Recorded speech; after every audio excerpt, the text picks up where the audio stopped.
ஸ்ரீ குருபியோ நமக. அனைவருக்கும் நமஸ்காரம். இன்று ஸ்ரீ ராஜஷ்யாமலா குப்த நவராத்திரியின் 2வது நாள். இந்த தினத்தில் நாம் மிகவும் ரகசியமானதும் சக்தி வாய்ந்ததுமான ஸ்ரீ ராஜஷ்யாமலா அஷ்டோத்திரம் மற்றும் ருத்ரயாமலத்தில் உள்ள ஸ்ரீ ராஜமாதங்கி சதநாம ஸ்தோத்திரத்தை பாராயணம் செய்யலாம். இந்த அஷ்டோத்திர சதநாம ஸ்தோத்திரத்தில் அன்னையின் சக்தி வாய்ந்த 108 தெய்வீக நாமங்கள் உள்ளன. இந்த ஷியாமலா நவராத்திரி பூஜை நேரத்தில் இந்த தெய்வீக நாமங்களை சொல்லி அன்னையை வணங்க ஷியாமலா தேவியின் ஆசியும் வித்யா, வாக்சித்தி, வசீகர சக்தி மற்றும் சர்வ சம்பத்தும் நமக்கு கிடைக்கும். இந்த மாதங்கி சதநாம ஸ்தோத்திரம் சொன்ன மாத்திரத்தில் நமது கஷ்டங்கள், சங்கடங்கள் விலகும், பயம் மற்றும் கோர வியாதிகளும் நிவாரணம் ஆகும், ஆயுள் ஆரோக்கியம் மேம்படும், சகல சௌபாகியத்தையும் தரவல்லது என்று இந்த ஸ்தோத்திரத்துல சொல்லப்பட்டுள்ளது. நம்ம ஸ்தோத்திரத்தை பார்க்கலாம். ஸ்ரீ ஷியாமலா அஷ்டோத்திர சதநாம ஸ்தோத்திரம். மாதங்கி விஜயா ஷ்யாமா சச்சிவேஷி சுகப்பிரியா நீபப்பிரியா கதம்பேஷி மதகூர்ணிதலோச்சனா பக்தானுரக்தா மந்த்ரேஷி புஷ்பினி மந்த்ரிணி சிவா கலாவதி ரக்தவஸ்திராபிராமா ச சுமத்யமா त्रिकोणमध्य निलया चारुचन्द्रावतंसिनी रहः पूज्या रहः केलिहि योनिरूपा महेश्वरी भगप्रिया भगाराध्या सुभगा भगमालिनी रतिप्रिया चतुर्बाहुः सुवेणी चारुहासिनी मधुप्रिया श्रीजननी शर्वाणी च शिवात्मिका राज्यलक्ष्मी प्रदा नित्या नीपो ध्याननिवासिनी वीणावती कम्बुकण्ठी कामेशी यज्ञरूपिणी सङ्गीतरसिका नादप्रिया नीलोत्पलद्युतिः मतङ्गतनया लक्ष्मीः व्यापिनी सर्वरञ्जिनी दिव्यचन्दनदिग्धाङ्गी यावकार्द्रपदाम्बुजा कस्तूरितिलका शुभ्रुर्बिम्बोष्टी च मदालसा विद्याराज्ञी भगवती सुधापाणानुमोदिनी शङ्खताटङ्किनी गुह्या योषित्पुरुषमोहिनी किङ्करीभूतगीर्वाणी कौलिन्यक्षररूपिणी विद्युत्कपोलपलिका मुक्ता रत्नविभूषिता सुनासा तनुमद्या च श्रीविद्या भुवनेश्वरी पृथुस्तनी ब्रह्मविद्या सुधा सागरवासिनी गुह्यविद्या नवद्यांगी यन्त्रिणी रतिलोलुपा त्रैलोक्यसुन्दरी रम्या स्रग्विनी कीरधारिणी आत्मैक्यसुमुखी भूतजगदाह्लादकारिणी कल्पातीता कुण्डलिनी कलाधारा मनस्विनी अचिन्त्यानन्तविभवा रत्नसिंहासनेश्वरी पद्मासना कामकला स्वयम्भू कुसुमप्रिया कल्याणी नित्यपुष्पा च शाम्भवी वरदायिनी सर्वविद्याप्रदा वाच्या गुह्योपनिषदुत्तमा नृपवश्यकरी भोक्त्री जगत्प्रत्यक्षसाक्षिणी ब्रह्म विश्वेश जननी सर्वसौभाग्यदायिनी गुह्यातिगुह्य गोप्त्री च नित्यक्लिन्नामृतोद्भवा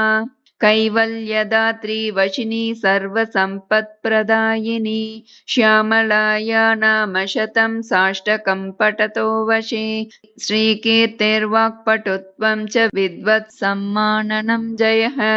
इति श्रीश्यामलाष्टोत्तरशतनामस्तोत्रं सम्पूर्णं. श्रीगुरुभ्यो नमः.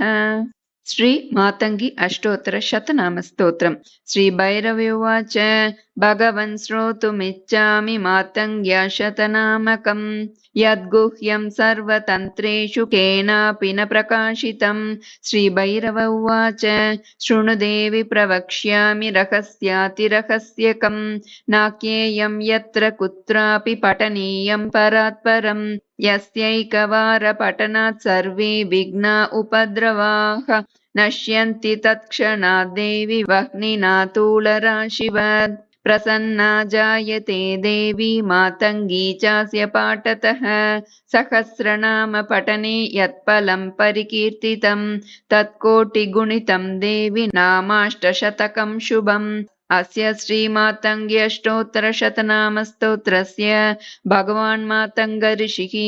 अनुष्टुप् छन्दः श्रीमातङ्गी देवता श्रीमातङ्गी प्रीतये जपे विनियोगः महामत्तमातङ्गिनी सिद्धिरूपा तथा योगिनी भद्रकाली रमा च भवानी भवप्रीतिदा भूतियुक्ता भवाराधिता भूतिसम्पत्करी च धनाधीश माता धनागारदृष्टिर्धनीशार्चिता धीरवापी वराङ्गी प्रकृष्टा प्रभारूपिणी कामरूपा प्रहृष्टा महाकीर्तिदा कर्णनाली कराळी भगा घोररूपा भगाङ्गी भगाह्वा भगप्रीतिदा भीमरूपा भवानी महाकौशिकी कोशपूर्णा किशोरी किशोरप्रिया नन्दर इह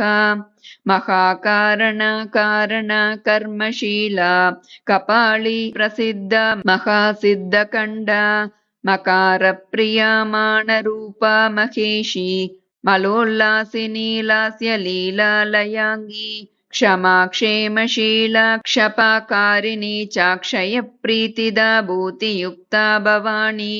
भवाराधिता भूतिसत्यात्मिका च प्रबोद्भासिता भानुभास्वत्करा च धराधीश माता धरागारदृष्टिर्धरीशार्चिता धीवरा धीवराङ्गी प्रकृष्टा प्रभारूपिणी प्राणरूपा प्रकृष्टस्वरूपा स्वरूपप्रिया च चलत्कुण्डला कामिनी कान्तयुक्ता कपालाचला कालकोद्धारिणी च कदम्बप्रिया कोटरी कोटदेहा क्रमाकीर्तिदा कर्णरूपा च काक्ष्मीः क्षमाङ्गी क्षयप्रेमरूपा क्षया च क्षयाक्षा क्षयाह्वा क्षयप्रान्तरा च क्षवत्कामिनी क्षारिणी क्षीरपूर्णा शिवाङ्गी च शाकम्भरी शाकदेहा महाशाकयज्ञा फलप्राशका च शकाह्वा शकाह्वा शकाख्या शका च शकाक्षान्तरोषा सुरोषा सुरेका महाशेषयज्ञोपवीतप्रिया च जयन्ती जया जागृति योग्यरूपा जयाङ्गा जपध्यानसन्तुष्टसंज्ञा जयप्राणरूपा जयस्वर्णदेहा जयज्वालिनी यामिनी याम्यरूपा जगन्मातृरूपा जगद्रक्षणा च स्वदावौषडन्ता विलम्बा विलम्बा षडङ्गा महालम्बरूपा सिहस्ता पदाहारिणी कारिणी हारिणी च महामङ्गला मङ्गलप्रेमकीर्तिर्निशुम्भच्चिदा शुम्भदर्पापहा च तथानन्दबीजादिमुक्तिस्वरूपा तथा चण्डमुण्डा पदा मुख्यचण्डा प्रचण्डा प्रचण्डा महाचण्डवेगा चलच्चामरा चामरा चन्द्रकीर्तिः सुचामीकरा चित्रभूषोज्ज्वलाङ्गी सुसङ्गीतगीता च पायादपायात् इति ते कथितं देवी नाम्नामष्टोत्तरं शतं गोप्यञ्च सर्वतन्त्रेषु गोपनीयं च सर्वदा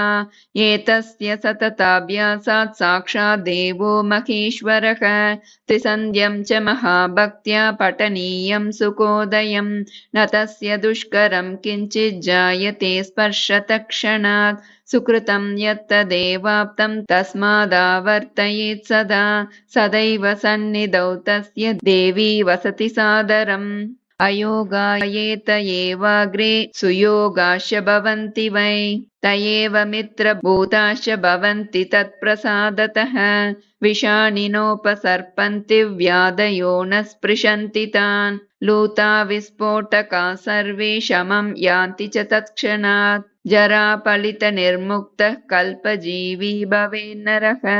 अपि किं बहुनोक्तेन सान्निध्यं फलमाप्नुयात् यावन्मया पुरा प्रोक्तं फलं सहस्रनामकं तत्सर्वं लभते मर्त्यो महामाया प्रसादतः